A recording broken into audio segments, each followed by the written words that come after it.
While we're sitting here in Curtis's car listening to AI generated songs about the Lexington Select Sale for Cam, I thought I would run through the buckets.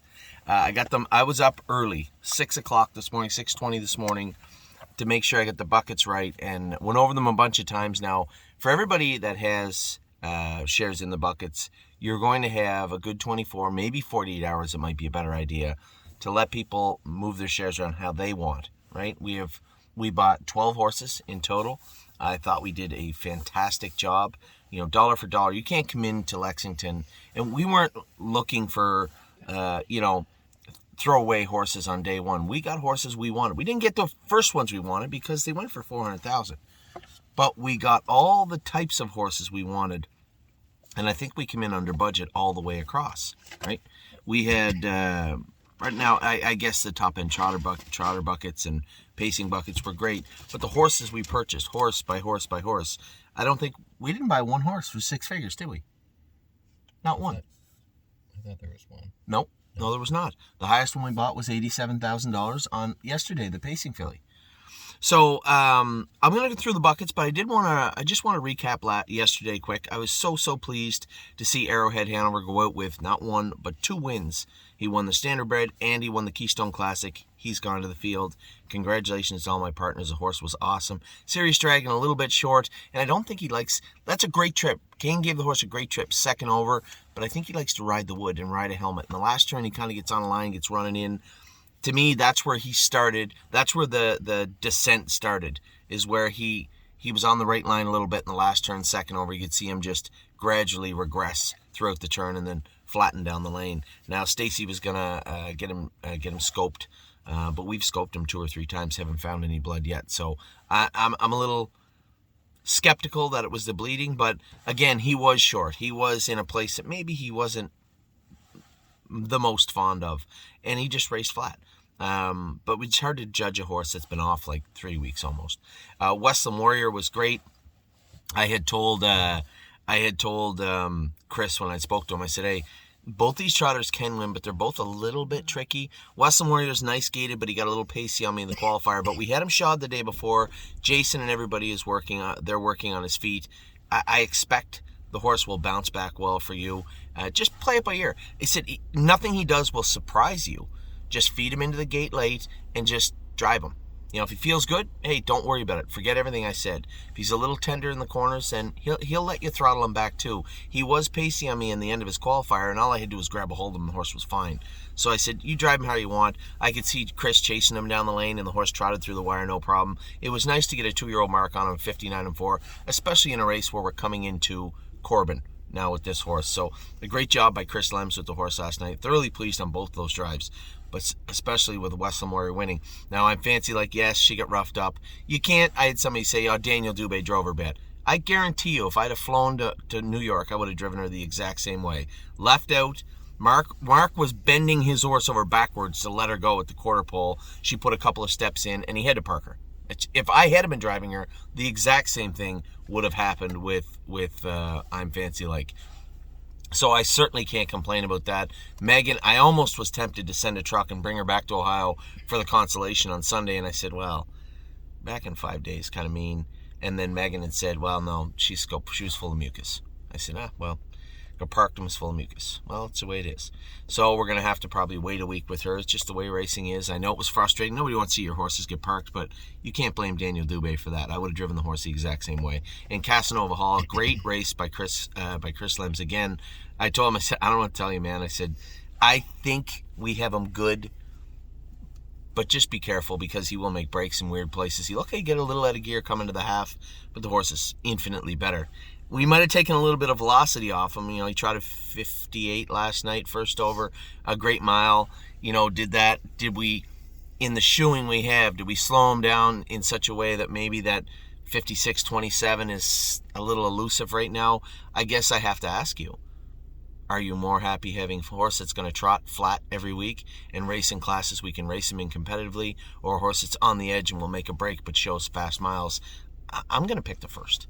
So maybe it's just that the horse, again, getting used to that footwear, getting used to that equipment, and now getting into form. Is he going to get that speed back? I can't tell you that. I can tell you he's going to be 1, 2, and 3 every time in that class, all the way up to the numbers of 7. And if he does find that speed, he'll have no problem fitting in Southern Ohio when we finally move those horses out of that class. That horse has tons of room. He's a perfect horse. He has a clear path to wherever we want him to go, straight through to the winter.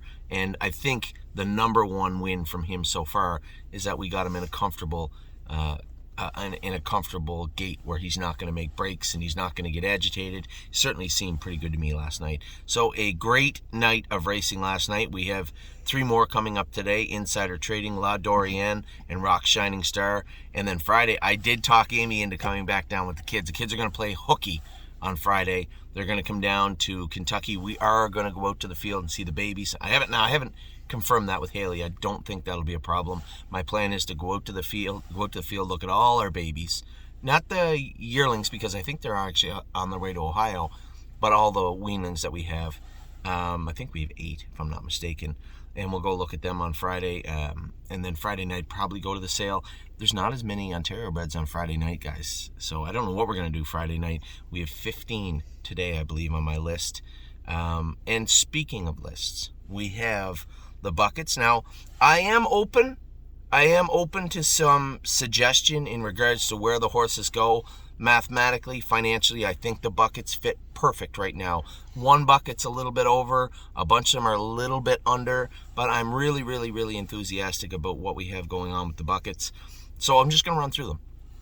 If you're in one of these buckets and you'd like shares in another horse, obviously you guys, are the bucket holders, are going to get first opportunity to do so. So if you hear your bucket and you're like, I don't like those 2 horses, or I don't like one of those horses, we'll happily move shares around because we want to make sure that we have shares for our other clients, our Stable.ca clients that weren't in the buckets.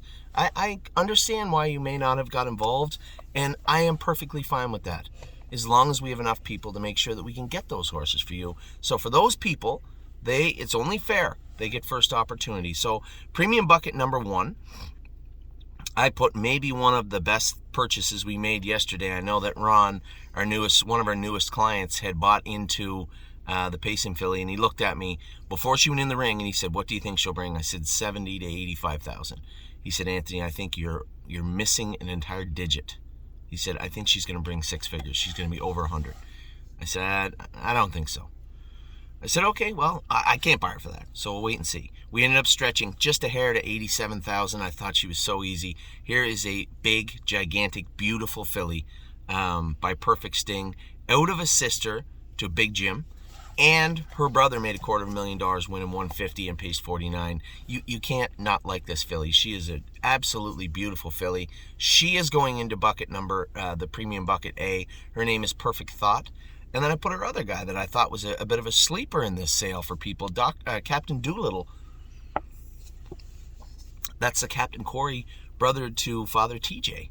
Fantastic. I think that both those horses were great purchases, and both of them fit perfectly in bucket number A. Now, we had that bucket priced to $110,000. We're coming in at $107,000, so it's a pretty good fit. Bucket letter B, number 2, whatever you want to look at.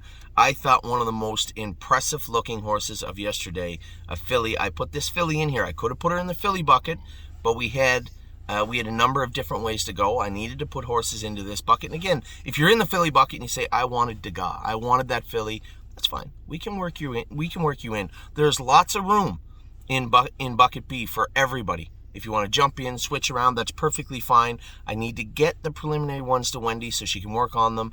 I know this is going to be a little tricky, and I'm sure down the road we're going to be able to streamline this a little bit. But for right now, it's going to have to be hand done. It's going to have to be done by hand. So bucket B, I put Degas in there, and another horse that I had priced at $30,000 to $40,000, Enrico Tubbs. His full brother. He's had one brother that made $250,000. Was fast. His name is Sonny Crockett.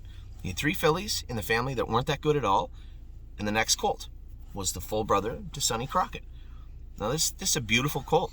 I really, really liked him. I thought he was grossly underpriced, and I was super happy. One of our clients, Randy, said to me he wanted to buy into him. I said, yeah, we can get you in. He said, what did you think of him? I said, purchasing him was easier than purchasing this Starbucks coffee today. I can assure you of that. It was an easy purchase. So Rico Tubbs and Degas are going to go into bucket B. I'll explain myself in a minute. High-end trotters, I told you guys already. I thought we get 2 killers in there. Royal Flush Dio and Don't Ask Again. We come in $5,000 under budget for the high-end. No, $10,000 under budget for the high-end trotter bucket. I can't imagine anybody is going to complain about having the Colt from day one, number 12, in there, and Pickpocket Sister. I don't think there'll be any problems there. So those 2 trotters are going to make up bucket 2. Now, again, these were meant for 1 trotter and 1 pacer. If you guys are at the St. Anthony, I would rather have the one more expensive horse. Well, here, I'll put it to you 2 ways. First way is, if you want to sell your shares of the entire bucket, you want refunded, happy to do it. You want to sell your shares to other people, happy to help you do that also. When it comes to these 2 horses, Amy's number 3 pick of the whole sale was Royal Flush Dio. Now, mine, he was down a little bit in my list, maybe 8 to 10, but he was definitely on there. Day 1, maybe 3 or 4 or 5, but the entire sale, Amy had him at number 3, and we both had him at much higher into the 6 figures than what we bought him for at 80.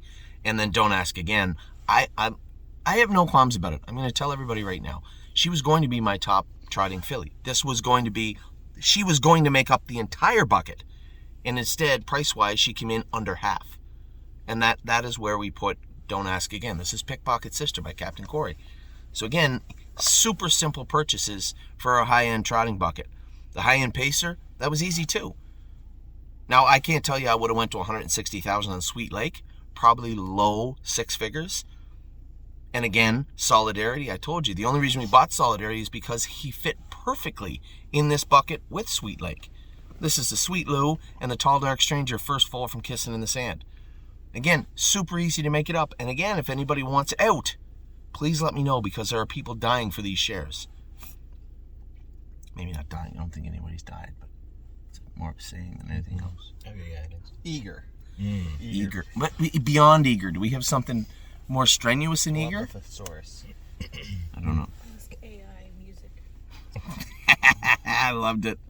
Now, the fillies, we could have not gone a number of ways with the fillies, but we had to make up the buckets. And again, if you're in the trotting fillies bucket, you Anthony, I wanted to get these shares in Degas, fine. I can help you out. We have lots of room in the B buckets. I guess the only saving grace of the A and B buckets not selling out was that we had lots of room to move. And I think that's fine. In the trotting fillies, super easy. Jailbird Jog. Again, Randy messaged me. He goes, tell me about Jailbird Jog. I said, what's there to tell? She's a tactical landing filly out of a sister to the horse that was favorite in the Elite Lap this year. I don't know, do you have another one of those in this sale? Somebody said, well, there's a lot of pacing blood. That's how they bred them. The gentleman that owned Jiggy Jog, bred Jiggy Jog, is the same guy that bred this horse. And that's how they bred her. It wasn't a mistake. You know, tactical landing didn't get loose in the field with a mare with pacing blood. No, that's how they bred the horse. So, and there's lots of horses like that. You'll note the horse that Aki Svanstedt had this year out of a Some Beach Somewhere mare was a killer all year long. Fly. So it is what it is. Now this horse here, I can only imagine that people maybe hung back because they saw that pacing blood, which is fine. They do it all the time in Europe, I guess, and the Europeans have done this in this way on purpose. So Jailbird Jog went in the filly bucket. And then again, dual eligible filly that I loved in Kentuckiana. Of the trotting fillies I looked at in Kentuckiana, one of my top picks was Love Sensation. Now, I thought that maybe day 1 pedigree, she might have been a hair light, right? Super strong. I will tell you this. I truly believe if you put that filly on day 2 or 3, she probably brings 65,000. But because she was kind of lost in the shuffle of day 1 and early in the sale, like number, was she 102? I think she was 102. No, she's not early in the sale, later in the sale. Because she was on day 1, I believe we got a little bit of a haircut discount. It's a beautiful filly with a beautiful video. And as I said, when we went to Kentucky and I saw this filly at the farm with Daniel, and I said, I can't fault this filly. I think she's beautiful. I just don't think we're going to be able to afford her. I didn't know where she'd fit. She was not going to be our top trotting. She's not going to be in our top trotting bucket. She's not our $165,000 horse. I thought she was going to bring a little too much to kind of nicely fit into one of the lower buckets, so I really didn't know where she'd fit. At 40, I know exactly where she fits. In the filly bucket, Jailbird Jog and Love Sensation. Now that's 92 instead of 110. So again, we're under budget. There's going to be a credit given there. If you want to move your shares around, you don't want your shares of horses, fine. Again, people are looking for these shares. That won't be a problem. Trotting colts, that one was a tiny bit easier. We had, in New York, you have no idea how close I was to getting that horse for $25,000. He was a blink of an eye away from going for $25,000, which I cannot explain that to you at all. Even at 72, I thought this horse would bring. He's another one of those horses. I can't give $165,000 for this horse. I just don't believe I can do that. He's a chimpanzee, which makes him a little bit smaller. He looks like Kings County. He moves like him, a little bit smaller. I can't in good faith give 165. I can absolutely give 72. That is not a problem at all, and that's exactly what we did. And the other horse that we fit in there, sometime we're out to dinner. If you ever come out to dinner with us or sit down and have a beer, ask me to tell you the story about Hanger One. It is a good one. Hanger One is the full brother to Go Dog Go, out of a sister to Mission Brief. Super strong family. Number 11 on day one, and we picked him up for $35,000. So two horses that fit oddly into this bucket because both of them I didn't think we would get. They were both, well, in fairness, Hanger One was a forced sale. You just could not buy that horse for that amount. So he wasn't really on my radar, whereas in New York most definitely was. I thought these two horses could have made up the top bucket in my mind before the sale. And instead, both of them are fitting into the Trotting Colts bucket. One was 72, the other one was 35, 107,000. We come in $3,000 short in the Trotting Colts bucket. And that is how I see those horses going. Now, I'm going to continue to maneuver the shares around today for everybody. Now, please be patient. If I haven't responded, you can do this, though, please. If I have not responded to your email about shares, resend it. Because, as you can imagine, there's like 10 million emails in my email box right now. If you have my phone number, which you should have, 519-400-4263, text me also. And if I can get you in, I'll happily do that. Some of the horses, like, as of right now, the pacing bucket, it was always sold out. It was gone. It was sold out. Trotting fillies, I think, is pretty much sold out. But there can be shares floating around of horses of people wanting to move things around. So please, don't hesitate. Text me, call me, send me an email. Just say, hey, Anthony, can you get me into this one? Or, hey, maybe I don't want the shares of this. What are your thoughts on that? I'm happy to go through the dialogue. Now, I'm busy all day. You guys know that. So just be a little patient with me. When I have a free moment throughout the sale, I'll sit down, call you, text you, email you, but I will get back to you. So that is a huge update today. We have the buckets put in place. I believe that's 12. Just want to make sure I didn't screw that up. 2, 4, 6, 8, 10, 12. Perfect. 12 horses coming home with us. I am going to look at some Ontario bred today for my Ontario clients. We did bid on some, and we will likely bid on some today. Those will be put directly on the site. So no fuss, no muss. As of right now, no one has any shares in Ontario bred. If I buy an Ontario bred today, it will be on the site immediately. So with that, I'm going to let you go. It is a gorgeous, an absolutely gorgeous day today in Lexington, Kentucky. I'm going to soak it all in. I'm going to be really happy. Amy's down with the kids tomorrow. We're going to go out and look at the babies. We're going to go watch Memento Mori race. We're going to go to the sale, and then I'm going to go up to Dayton on Saturday, race our girl Gorgeous Package. Drew 5. Now, she was a little sick on the last weekend. Now, they've been treating her all week. Jason said, no snot, sharp as a tack, feeling good today. Perfect. Irresistible Sun drew the 8-hole again. Not very happy about that, but we'll do the best we can. So that's up until Saturday. Friday, we have a ton of horses racing. So tune in. Not just the sale today. Not just the sale tomorrow. We have racing all throughout Friday, all throughout Saturday. But first and foremost, let's get through day number 4 here at Lexington. Take care.